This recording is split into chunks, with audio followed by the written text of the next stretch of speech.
What's up, fiends? Welcome to Chat with a Bat. My name is Alucard, and today we welcome in a very talented filmmaker and your friendly neighborhood warlock, Michael Okay. G. I'm sorry, I had to do it. I like it. I dig it. I knew exactly what you were talking about when you said Yep. it. Mike and James Minard, how are you?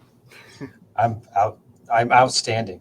Yeah. Did I completely butcher it? I probably did. It's okay. No, that's great. My Okay. nerd. I'm your nerd for the night, man. You're my nerd all the time. That's right, baby. So you just released your first full-length feature, You Should Have Killed Me, which we'll get Yeah. to in a little bit. But what I like Yeah, to I am. do, I am excited to hear your criticism, good or bad. yeah. Oh yeah, For any we're for any definitely gonna get beginning into it. filmmakers out there, always be open to criticism, even if they just shit all over it, because all it's going to do is make you better. That's right. That's right. And I love supporting indie cinema, so I am so happy that you're here. Um, but what I like to do is I like to start at the beginning.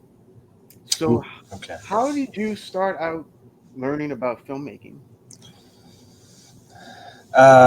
Well, so it's kind of a two-parter. So I think the as far as the beginnings, I think the filmmaking aspect was always there. I was always running around with my parents' like VHS video camera, recording stupid shit with my friends, whether Yeah. it be like jackass inspired stuff or whatever it was. But I always had like a camera in my hands at some point during the summer breaks during school. Nice. But really, where it took off is through music. I played in several bands. Um, Oh, cool. I've been signed to two different record labels now, and basically, what ended up happening is because we were so broke, we didn't have any money to pay anyone to do it. So then, at that point, the iPhone technology had kind of caught up to at least making a decent music video. So I was just kind of like, Right. I can do it. I can do that. We don't need to pay anyone. I'll do it. And I think I had like an iPhone 11 or something like that. And I started doing music videos for my band, and I started getting a lot of compliments on them. Everyone was like, "These look great," and at the time, I thought they were great. But when I look at them in retrospect, I'm like, You're "Oof." like, But yeah, so it started there, and then that very quickly turned into, fuck making music videos. Like I want to make movies. And I had my GI Bill after getting out of the army, and used that to go to film school. So, and then nice. I guess the rest is history after that. So, yeah, but I think it was kind of always there. I was that kid playing with like GI Joes, reacting movie like not yeah like reacting movie scenes with GI Joes and Hmm. running around with my parents' VHS video camera. But like, if you would have asked me when I was like 13 years old, like, do you think you're going to be a filmmaker someday? I'd be like, what? What are you talking about?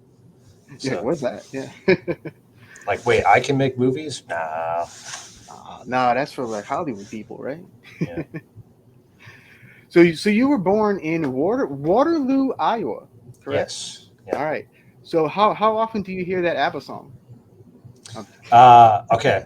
So this is going to be quite embarrassing for me, but I like to kind of be transparent. So my favorite prank that my brother-in-law ever did to me is I'm a metal musician, uh, but I didn't really open my musical horizons until about 5 years ago. So I was kind of very closed-minded at this point. When I was talking to a friend of his about like metal bands we liked, and mm, we're talking about anywhere from like progressive European death metal bands to more mainstream U.S. metal bands, things like that. And then my brother-in-law was like, "Hey, have you ever heard of ABBA?" And I was like, "No." And he was like, "Dude, listen to ABBA. They're like the heaviest band of all time." And not knowing who they were, when I was like, I don't know when this was. I was probably 21, 22, mhm. something like that. Probably 10 years ago, something like that. Um, I like very quickly listened to him, and I was just like, that motherfucker. And yeah, he got me good. But yeah, so every time I hear ABBA, I always think of my brother-in-law pranking me into thinking they were a metal band. So Like, yes, well, I have heard Waterloo quite a bit. So, I mean, but I do believe their version is about the Battle of Waterloo, which is between the British and Napoleon Bonaparte. So yes. Well, Ghost did cover "I'm a Marionette," So, which is Oh, an ABBA song. So they you know, yeah, there whatever. you go. Ghost is just spooky Creed. I kind of like that. Yeah, I like that. So how's the filmmaking scene in Iowa? Because you're still based in Iowa, correct? Yes. I think you would be surprised if you were looking from the outside in. Um, there, I was just on another podcast talking about this the other day, but we were kind of talking about how, and you'll see where I bring back Iowa in this story kind of thing. But Sure. we were talking about how filmmakers are kind of uh, the the example I use for like combat arms in the army, right? So like 1% of the population joins the military, but then the combat arms are the 1% of the 1%. Hmm. That's kind of like filmmaking, right? So like you have the 1% of filmmakers that are actively out there doing it, and then like the 1% of that 1% would be like your Steven Spielbergs, your Quentin Tarantinos, your mainstream guys, right? Right, right. So, I was trying to kind of prove like even though there's so many active filmmakers out there, like the scene is relatively small if you think about it, and obviously it varies state to state. Here in Iowa, there's probably 20, maybe 30 serious filmmakers that are actively out there doing things, promoting things, releasing things at least once a year, that kind of thing. Um, and so like what I was kind of talking about is you would be surprised with how active Iowa actually is.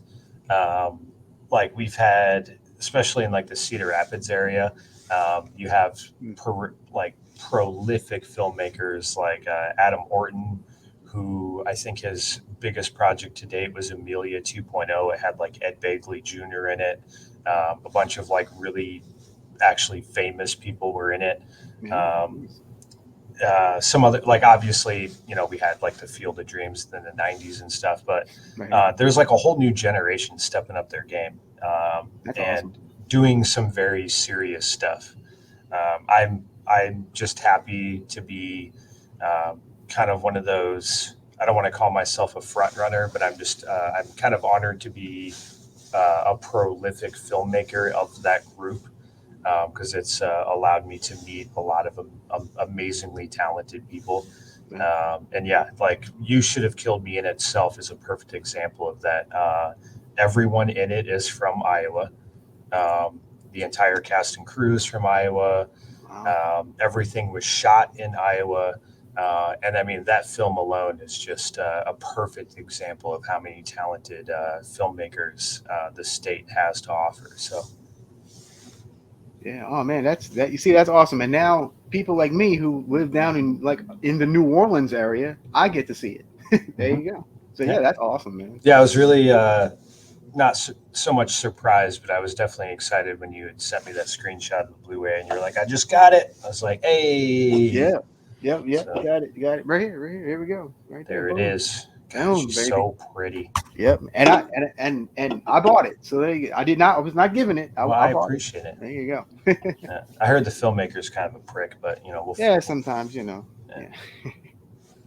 So you started out making short films Mhm. when you started making movies, which quite a few of them are available to watch on YouTube. Um, Yes. Yep. so I'd like to talk about a couple of those for a couple minutes, if that's okay. Yeah. Yeah. Absolutely. So yeah, one that really stood out to me was I think it's called Yours Truly Will. Yeah. So that was actually. Have you ever heard of the Music Bed Challenge? I have not. So the Music Bed Challenge was created by the company Music Bed, Mhm. and basically what they do is they kind of do like they have a lot of royalty-free music options, but then Mhm. they also have other assets for filmmaking, and they do a challenge every year where they give you like a list of like 30 songs, and they're like, from these 30 songs you have to make a short film and send it in. And if you win, you end up getting like I think like $50,000 worth Oh of wow. like prizes and various things like Hmm. access to music bed, but then they also threw in like lighting equipment and camera Oh neat. gear and Okay. all these grants to make your film, things like that. So I decided to do it that year, and I wrote a script, and I wasn't 100% happy with it. I was just kind of like, I was like, it's all right. I'm not Hmm. really digging it. I sent it to um, my friend, now coworker, and old college professor, actually. Sent it to him to take a look at. And he took it and then wrote a different version of it based on my script. And I liked his a whole lot better. And so we decided to roll with that. And that's what Yours Truly Will became. But yeah, ultimately, we shot it in a day. I think it took me another 3 or 4 days to edit. But yeah, it was basically just for the music bed challenge to see if we had a chance at winning that situation. So But that I really dug that one. The shots in that one are really cool. yeah. At least I thought.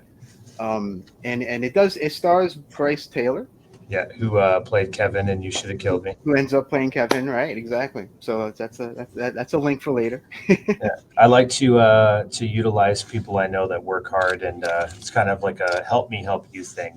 If you Yeah, get on set and you work hard and you have a great attitude, odds are I'm going to give you a call back. So, yeah, absolutely. Well, he did a great job in both. I thought. oh yeah, So, yeah, absolutely.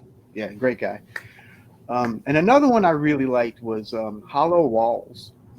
Yeah, that's the most successful film I've had to date. Is it? There Yeah, that you go. that film alone, I think, won close to 23 awards, like just by itself, like actual Oh wow. wins, not even selections, but like legit wins. Yeah, yeah, it was a good second short film to make. Uh, let me go into that. Besides just being like, Yeah, yeah. yeah, it was an award winning film. I'm great. Now let me expand on that a little bit. So the first film I ever did was All Roads End, and I was really finding my footing. Mhm. I wasn't really much of a director. We would show up on set, and since I really had no idea what I was doing, because I'd never made a film before at all, everyone's looking at me like, "Well, what do you want to do?" And I'm like, "I don't know, guys. What do you want to do?" Just didn't have, um, really kind of a bearing to what a good director was quite yet. And so after that, I had a little bit of a lull where I wasn't really doing anything. And I'd actually wrote the script for Hollow Walls a while ago. And initially, what I was going to do is I was going to film and act in it myself. Mm, Um, it was just going to be like a side project for me to do over a weekend where right, I was the one that acted in it. I would just shoot everything myself. Um, and then obviously the entire movie is ADR. So right. I didn't have to worry about, saying lines in the moment or anything. And then the more I thought about it, I was like, well, I do like the script and I'm kind of itching to do something. So um, let's try to make it a little bit more involved. And so, um, obviously, excuse me, obviously, I added Grace is the actress's name, but she plays Lauren's girlfriend in the movie. Mm, And so my thought process was it kind of just happened this way. But for some reason, when the script wasn't about me anymore, and I had wrote it about these lesbian characters, there was like a few outside influences, but not really anything you would think would actually um, like change or influence my writing. right. But like my sister-in-law recently got married to her wife this year, and at the very end, if you watch the full credits, it says dedicated to Hope and Elise. Yeah. And so I kind of wrote it in honor of them, or at least made the characters lesbian in honor of them. But then also, like my composer, Brian Bryson, who's done every score of all of my movies. So any short film you watch, You Should Have Killed Me included. Brian Bryson's my guy. Um, which we can talk more about him later too, because he actually plays a very vital role in You Should Have Killed Me getting picked up by Bayview Entertainment. Yep. Um, So he's gay. He and his husband live in a suburb outside of Boston. And then my visual effects makeup artist, literally on the way to that shoot, it was kind of ironic at the time. Literally on the way to that shoot, came out to me and told me that she had broke up with her then boyfriend, and then had come out as gay. Hmm. And she was real nervous. It's actually kind of a sweet moment because she was really nervous to tell me, thinking like I was going to judge her or something. And I was Right, like, right. "That's great. I'm so happy for you. That's wonderful." And we had like a little moment. She got a little teary eyed. Like I gave her a little. Um, I look at her like she's my like little sister or something. So I gave her kind of a Right. hug, and we fist pounded it out. It was a cool moment. And so that movie really did just kind of become like a almost like a tribute film to like the LGBTQ plus community. And I know they've added on letters since, but I'm kind of old school and I'm still learning. So forgive me a little bit. I think there's like LGBTQ AI something. I don't know. Yeah, it's all right. Yeah.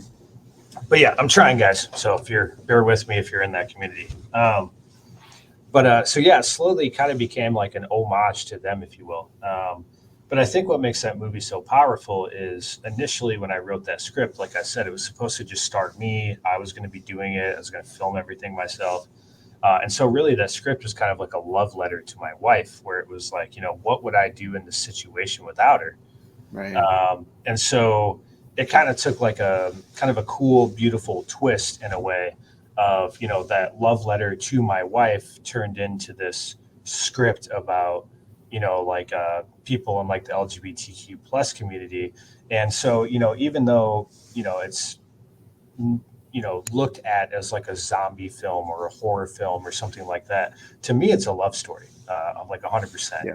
Yeah, that makes sense. And I think that's part of the reason why it was so successful is the script itself really did come from like my heart. And yeah, it's one of one of the films that is quite different from the others, if you will. Yeah. Yeah. I also really liked that the whole thing is told through narration, Mm-hmm. which is like a totally different type of vibe Yeah, throughout that entire thing. It gave a uh, not otherworldly, but it gives a different feel to it. yeah. And And actually, I'll never do this again because it was awful. Since we weren't recording any audio, mhm. there was only two of us. It was just me and Kevin Thorne. Kevin Thorne was actually my audio guy, and you should have killed me. But he initially started out as my director of photography, Mhm. and he's kind of like a jack of all trades with me. So when we did Hollow Walls, he was very involved in camera work and things like that. And then after a few films, he was just like, "Man, I'm so burnt out on running cameras. Like, I'm just gonna focus on audio." And I was like, "All right." Yeah, we made the executive decision not to record any sound that shoot. So literally every single sound you hear in that film was all manually done by me afterwards. Wow, dang, Like that's crazy. to the creaks in the floorboards, to the Yeah. footsteps, to the cabinets opening, to yeah, everything was done in post.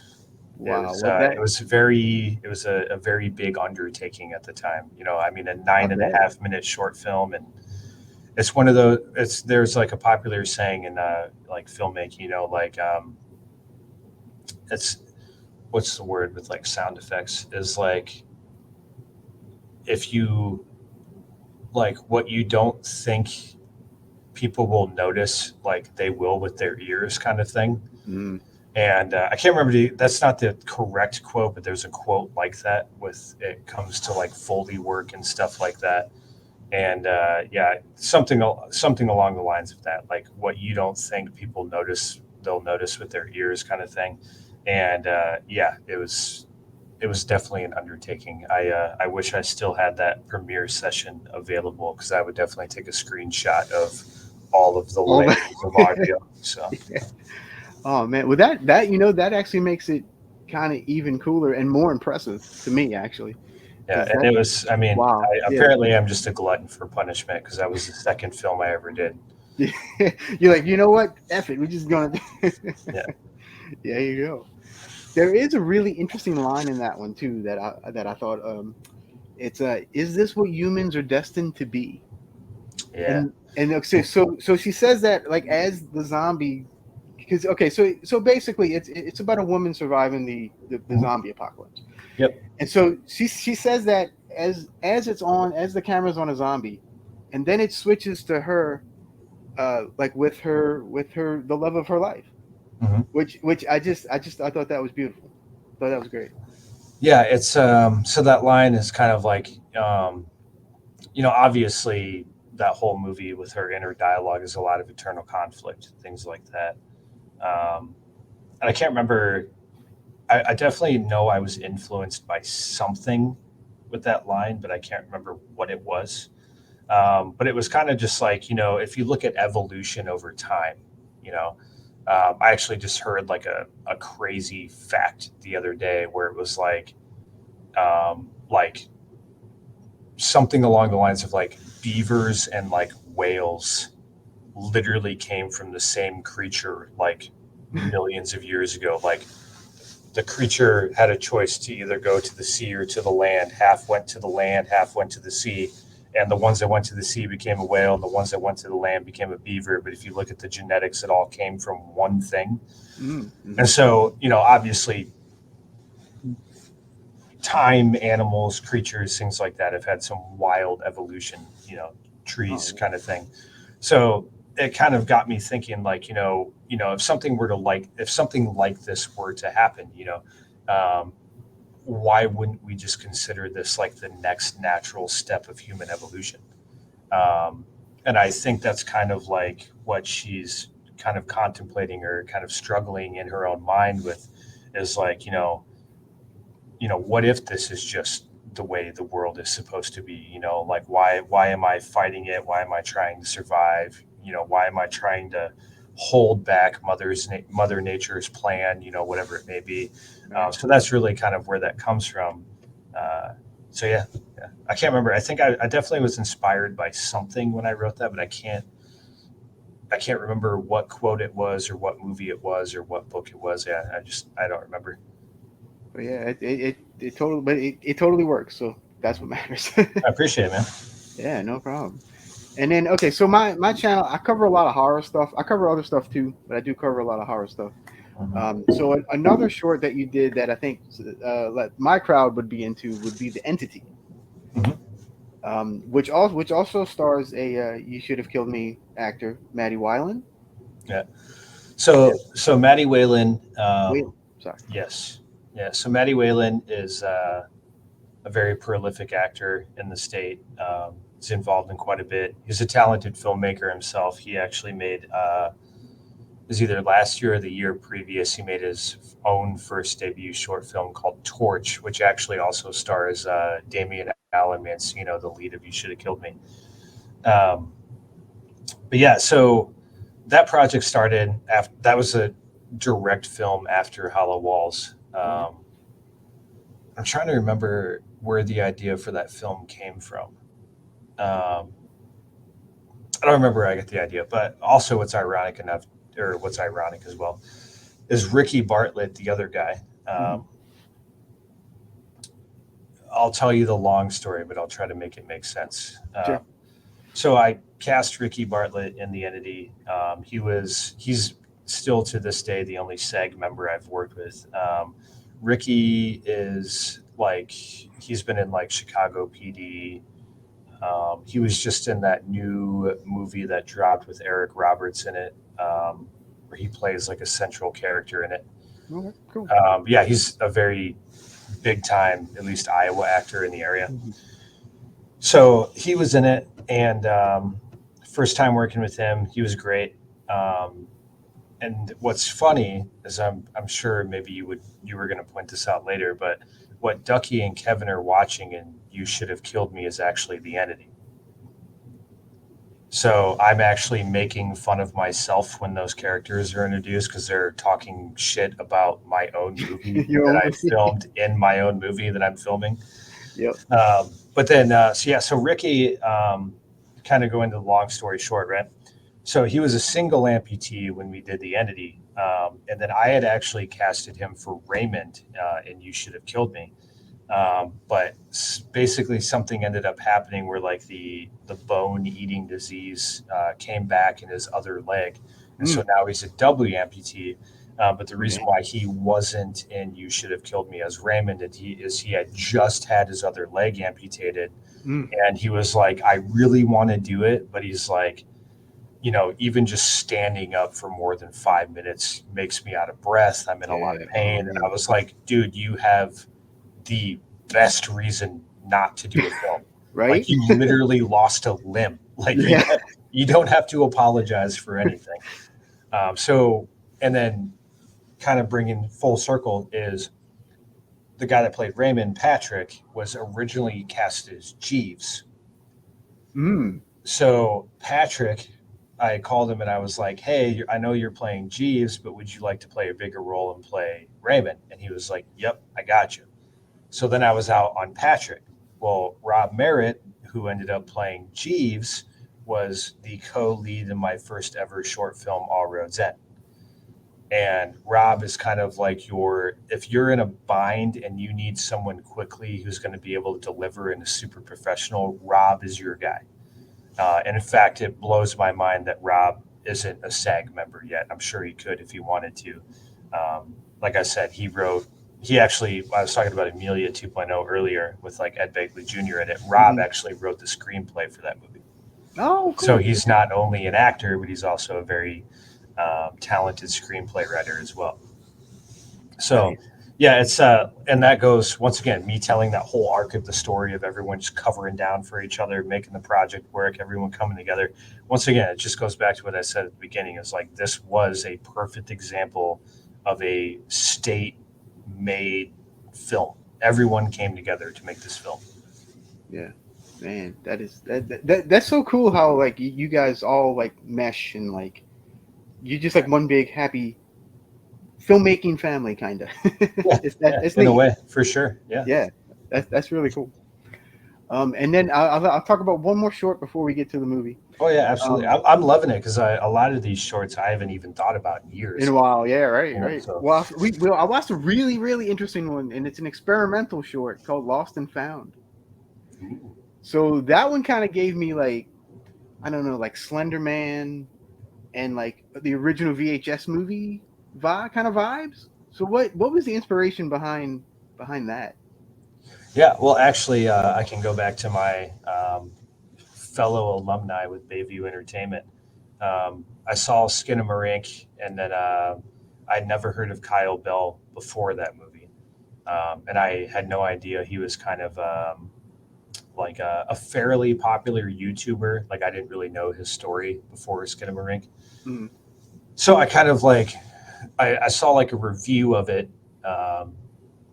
And then I saw the movie, and then I was like, well, what's this guy's story? What's his background, kind of thing. So then I kind of dove, and then in one of the reviews, they were like, this was a YouTube experiment that he had done a couple of years ago. And then, it kind of went viral. He had some plays on it and was like, I could probably do a feature. So then he made Skinamarink. And I was just kind of like, well, I used to watch the VHS like series growing up. Which I think you can find VHS 1 and 2 on Netflix, if I remember right. But basically, it was like you had like a central storyline of like these kids breaking into a house. They find this old man dead, sitting in a chair in a recliner, and he's dead. He's dead in front of this pile of VHSs, and they slowly start watching the VHS tapes. And each VHS tape is like a different horror story. But it's all like lost footage, that kind of thing. So I was just kind of like, well, I've never dabbled in the genre, but like, it looks interesting. Maybe I'll give it a shot, see what I can do. And so actually everything in that short film that I put together was just all royalty-free stock video that I found. And it was just kind of me, experimenting with the genre, that kind of thing. So yeah, it was just kind of a short and sweet thing where I was like, I think I can make something somewhat creepy. So yeah, it definitely worked, because I was like, whoa, this is some crazy shit right here. So yeah, there you go. Yeah, thank you to Storyblocks for that one. Yeah, bam, there you go. All right, so that leads us up to You Should Have Killed Me. which is distributed by one of my favorite companies, Bayview Entertainment. Hurry up, we don't have much time. Did you get it all? Yeah, but we gotta go now. I'm tying up loose ends.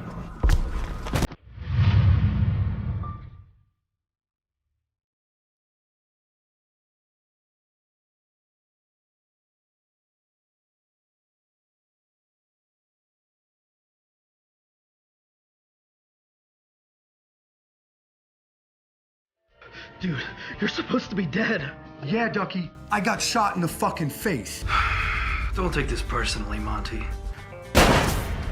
Where's Sully? I'm sorry. He made it sound like he had plans for the money that we had snatched up. She needs the operation, Monty.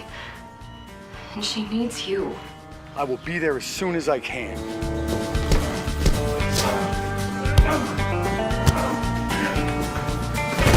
Even if you got out of here with that cash, you'd be a dead man walking. I'm the closest thing to a dead man walking there is. Not today, motherfucker. Oh no! Oh no, no, no! I got one more thing I gotta take care of and I'll be there.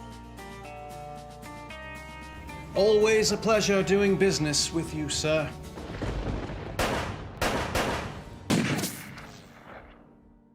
Shit's pretty good, ain't it? It really is.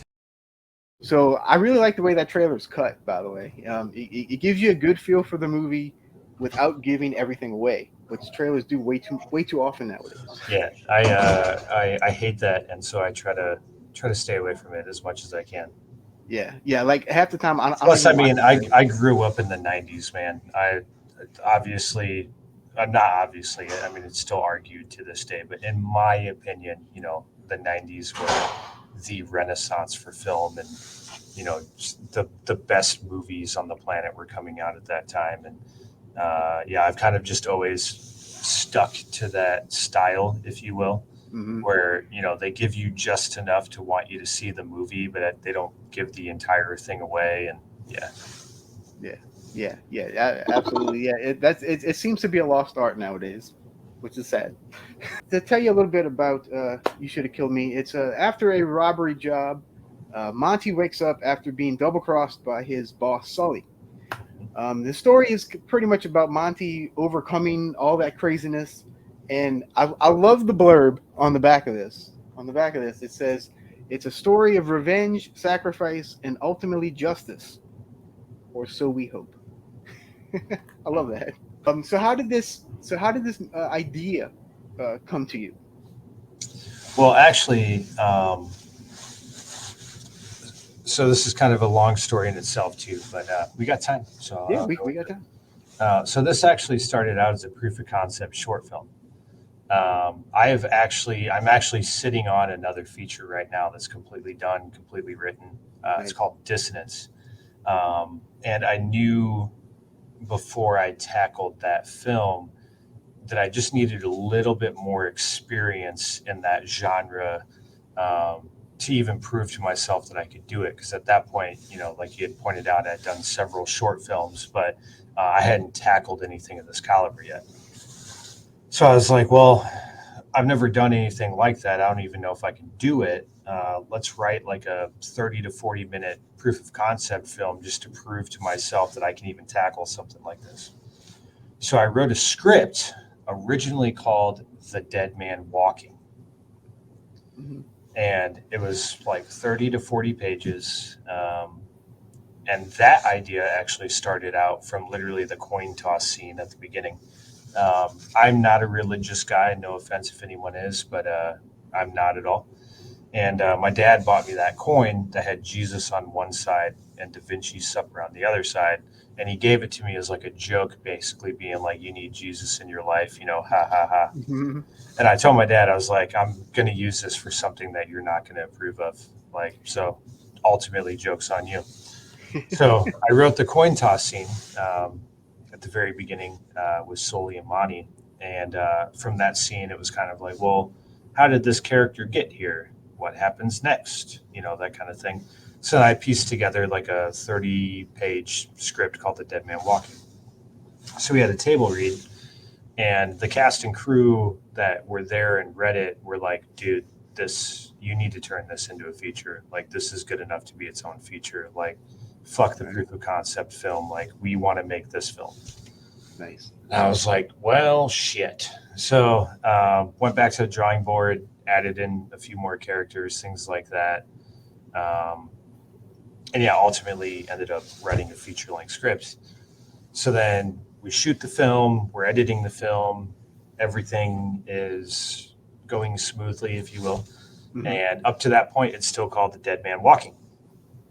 So here's where Brian, my composer, comes in. So Brian is out to eat with a mutual friend of ours now, obviously his friend at the time. I hadn't met him yet. But he is a producer and a documentary filmmaker and a screenplay writer in his own right, very talented. His name is Doug Meyer. And they were at lunch, and Doug asked him, so Doug lives in like the Vermont area. I think I told you Brian lives in like the Boston area. Mm-hmm. So they were just together, catching up. And Doug asked Brian, like, hey, are you working on anything good? Anything I should take a look at? And Brian was like, yeah, you should check out this film, The Dead Man Walking. So Doug hit me up, and I wasn't quite done editing, but I had a version that was close. I think it was pretty much there, except I hadn't finished like the end credits and just kind of trivial shit like that. Mm-hmm. So I sent him that, and I was just like, yeah, let me know your thoughts. Let me know what you think. And he liked it. And he was like, I'd like to pitch it to Bayview. And I was like, oh, great, perfect. So Doug pitches it to Bayview. Peter really likes it, offers us a deal, and like the rest is history there. But in that process of Bayview picking it up, they had asked us to change the name because if you aren't living under a rock like I was at the time, there's a very successful Sean Penn movie called Dead Man Walking. Yeah. That even won like multiple Oscars. And for some reason, this fucking idiot was like, well, I'll just put a "the" at the beginning and then it's fine. It's totally different. Yeah. Yeah. So Peter very politely asked me to change the title of the film. And after some Facebook polls in the group chat with the cast and crew and votes and suggestions and everything else, we landed on You Should Have Killed Me. And that's where that title fell out of the sky from. So. Now, you also flavored this film with a good bit of comedy. It's a crime drama, but there's some comedic elements in here, especially from our two stoner friends, Ducky and Kevin, and even some from Jeeves. So was that a conscious effort, or did that just come naturally as you were writing? No, it definitely was a conscious effort. I can't take credit for everything that they say. One of Rob's lines that everyone really likes is, when he's like, there's no need to be so crass, sir, or whatever he says. Yeah. That was improv on the spot. And in fact, right before I cut it, you actually see him kind of like smirk, And then Kevin's line, everybody loves Raymond. That was completely improvised in the spot. Luckily, I was not near the audio guy because I definitely was like... and like had to like move from behind the camera to like try to quietly laugh. So yeah, there's a lot of really good one-liners that did come from my actors just being the talented individuals they are. But yeah, no, like the lines, like one of my favorite lines in the movie, which I don't know if people are just over like the like woke commentary, but like the whole scene when Wade, they're talking about the Mexican standoff, and yeah. And Wade is like, why does it got to be Mexican? He's like, isn't that what they call it in the movies? And then it's like, this is America, asshole. And he's like, does it matter what the standoff is called? And then Wade is like, yeah, first you come in here, try to boss us around. Now you're trying to appropriate a standoff. Like, I thought that was going to get a lot more laughs than it did. And yeah, so I mean, a lot of the dialogue is meant to be funny, but I will say that I cannot take credit for some of those brilliant one-liners. A lot of that is just the cast and crew that were involved, and they quickly picked up on kind of what I wanted the film to be, and they just rolled with it. So nice. And I also definitely noticed some inspirations, I guess you'd call it, while I was watching the movie. Absolutely. Especially like the tracking shot with the waitress. Yes. Like my initial thought was Tarantino, but then I started thinking about it, and I'm like, well, no, wait, that's Scorsese. Yeah. So There's yeah, there's a lot of homages to my favorite directors in that film. I mean, you have homages to like the good, the bad, the ugly in there. yeah, oh yeah, definitely. You know, the you feeling ducky punks, that kind of thing. Yeah, like the waitress shot. You know, Tarantino, Scorsese, they both have tracking or like dolly shots like that. Some of my other ones was, you know, when Monty is like picking a record when he first catches up to Sully, and you see like the disc flipping in the jukebox. That's a straight up homage to Death Proof. Yeah, Like yeah. there's a lot of homages in there to my favorite filmmakers, and yeah. So I have a lot in there. Like so the thing about this film is like I'm like I said, I'm excited to hear your critique. Um, do I think it's a good film? Yes, in a sense that we did it for $5,000. Um, is there a lot that I would change? Yes, there's a lot that I would change. Um, however, I think if you go into the movie, if you're a fan of cinema, like if you like movies, I think you'll enjoy this movie because there's a lot of tributes and homages to very popular filmmakers. Yeah. If you're going into it as someone who just wants to see like an action-packed crime drama with tons of action, then you're probably not going to like it. So you kind of have to be like in that mood for like, you know, really you just have to be a fan of like 90s cinema. If you're a fan of like 90s cinema, like this movie is 100% for you. If you're like a 17-year-old with a 30-second attention span, then yeah, probably this movie's probably not for you. So Yeah, yeah, oh yeah, I totally agree with that. Like, yeah, I was definitely getting like Pulp Fiction and some Goodfellas vibes mhm. going throughout the whole thing. Yeah, definitely, absolutely, definitely. Um, I also really liked Damien's performance as Yeah, Monty. Demi was great. He's very like no nonsense, like takes no bullshit, but he could share a joke with the stoner guys. So Yeah. like it was kind of cool to see him kind of go back and forth. You know what I mean? Yeah. Yeah, it's yeah, Damien's great. He really only just started acting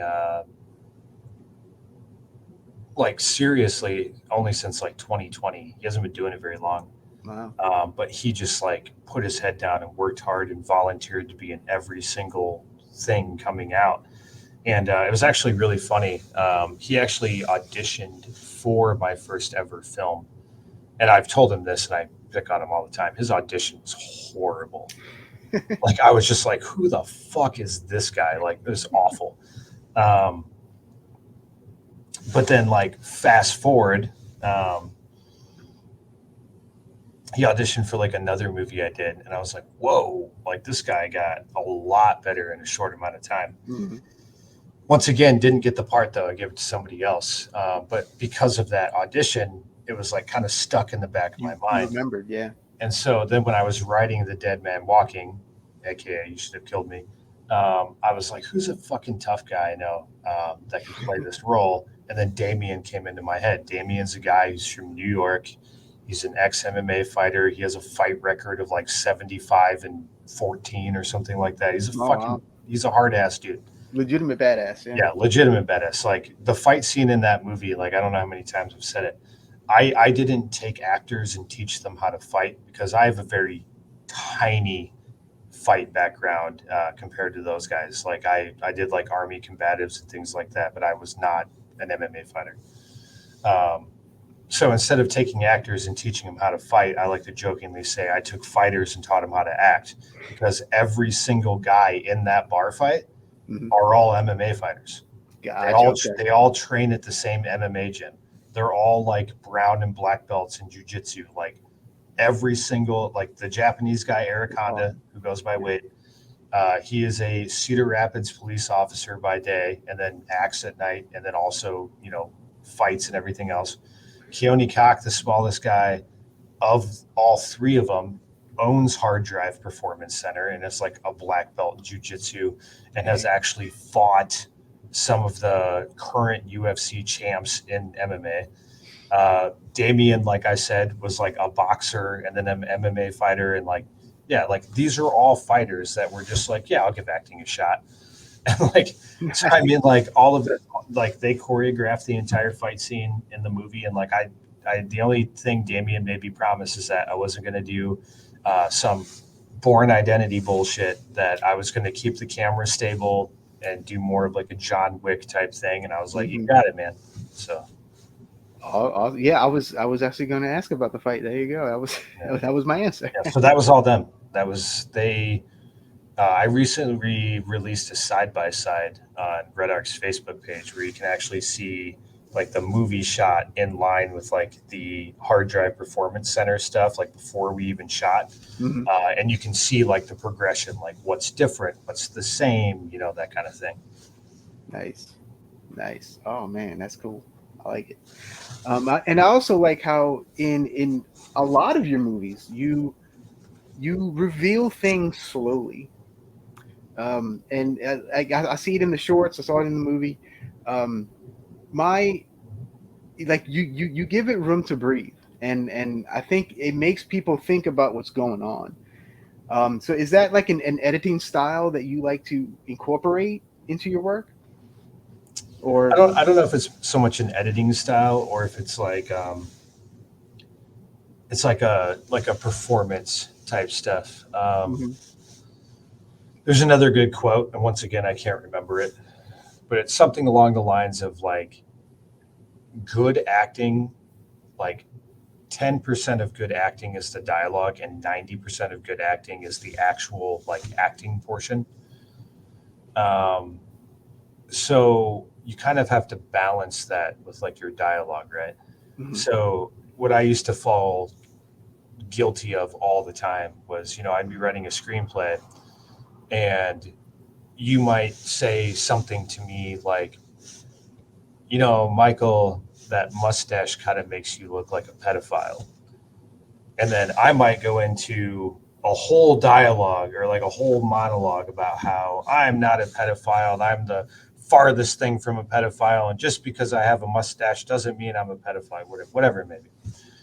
But in reality, what they were saying is like, you know, you might be like, hey, Michael, that mustache kind of makes you look like a pedophile. And all in reality you have to do is just be like, and then you might be like, all right, man, I'm sorry.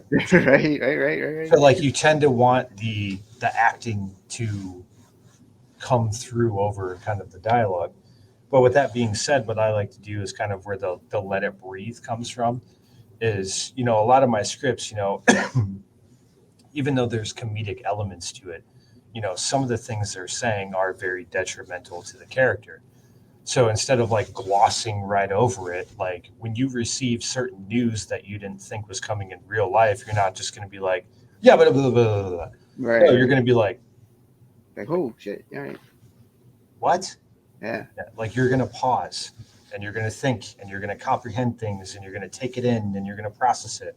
And so I just kind of like to give my actors room to not necessarily like breathe, but like room to have it feel more natural, that kind of thing. Yeah, it does bring. Yeah, it brings it back to reality because that's really how it would happen. So yeah, I really appreciate that, and not a lot of filmmakers do that nowadays either. So yeah, I'm just doing my thing, man. I tell people all the time, like, dude, if Disney called me and they wanted me to like direct the next Marvel movie and offered me outrageous amounts of money to do it, I'd be like, I'm not your guy. Like, yeah, as much as I would love to make that much money and get my foot in the door of the industry, I'd be like, it's not for me, man. Like, I'm a very real world, realistic type guy. Like, I want to see what's happening in the shot in front of me. Like, you'll never see me probably shoot anything ever in front of a green screen. It's just not going to happen. Yeah. But that's great. I love that personally. So what part of the filmmaking process do you like best? You do a lot of things. You direct, you write, you edit. you've done cinematography, like you do all this stuff. What do you like? What part of it do you like the best? I think there's two things that are kind of tied for me. Like I like everything about it. I'm just kind of once again, I kind of think I called myself a glutton for punishment earlier. I like everything about filmmaking. I really do. I love it. However, I think there's two things that really stick out to me. It's fun when you write a screenplay and the first time you're on set and you actually see people performing the words that you wrote. It's a really cool feeling because you can kind of like, they might do something different and you're kind of like, oh shit, I didn't even think about that. Right. Or like, they might say something a certain way and you're like, oh my God, like, wow.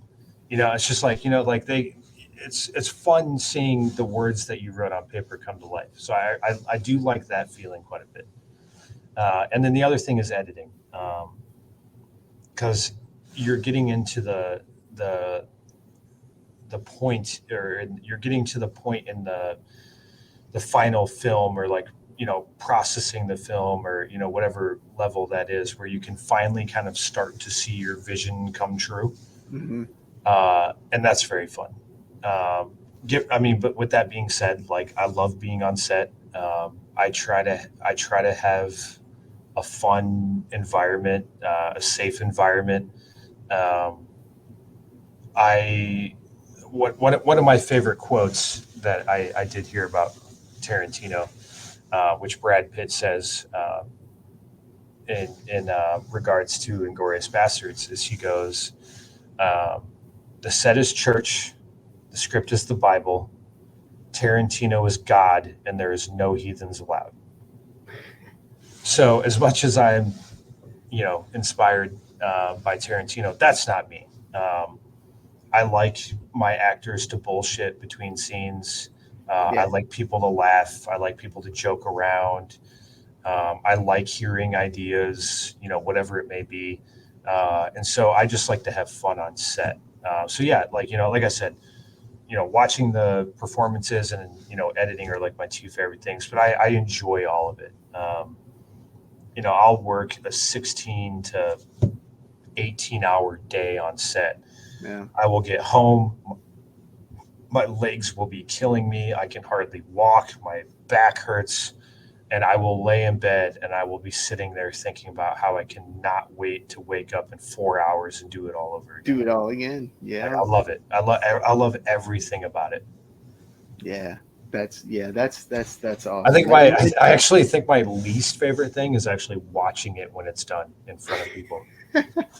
It can be it can be an experience, and he's like, I don't know. Don't get me wrong. Like, it is fun to go to film festivals and actually hear like a live studio reaction. Like if, like for example, like I mentioned the punchline that Kevin said, like everybody loves Raymond. Like when I know that's coming up, I'm like, this is going to get some laughs. And then when it actually happens, it's a good feeling. Yeah. But like for me personally, man, I don't know what it is, dude. And this might be TMI, but like I said, I'm a pretty transparent dude. I don't really give a fuck about anything. Like usually before every live showing, like I will have to shit so bad. And so like everyone will start going into the theater to watch my movie. And I'm like, guys, I gotta go to the bathroom. And I just like run off. Like it happens to me every fucking time. And I'm just kind of like, you know what?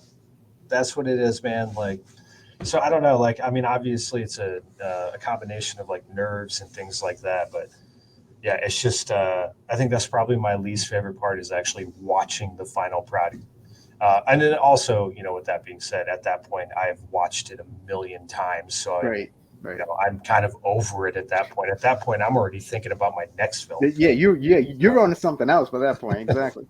Yeah, which I had a similar problem when I was in college making shorts and stuff. And yeah, like I just like editing was my thing, and like shooting it and editing was my thing. And then like, but everything else was kind of like whatever. Yeah.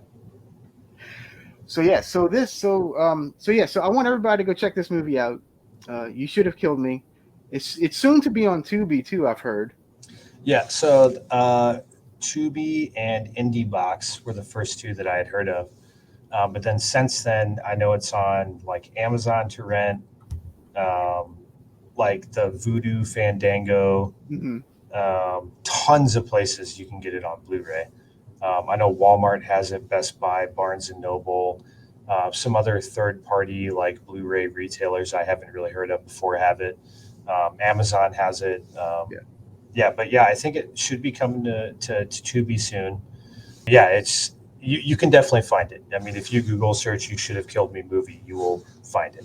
Yeah, definitely.